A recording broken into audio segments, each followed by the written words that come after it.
Wow! Anak, di ako makapaniwalang may pinapatayo na tayong bahay. Nay, deserve natin to. Ang tagal niyo din to pinaghirapan. Ma'am, saan ko po ilalagay itong mga semento? Doon na lang sa gilid, kuya. Sige po, ma'am. Excited na ako matapos tong bahay natin, anak. Saan dito? Hoy, huwag ka pupunta dyan! Grabe nangyari sa kanya. Naman siya. Ba't ang daming tao?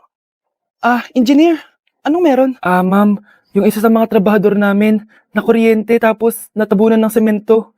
Ayun, namatay. Ha?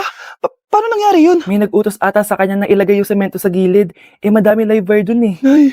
Ang problema, ma'am, kung tatanggalin pa namin yung katawan niya sa ilalim ng semento, baka hindi agad matapos tong bahay niyo. Hindi pwedeng hindi matapos agad tong bahay na to.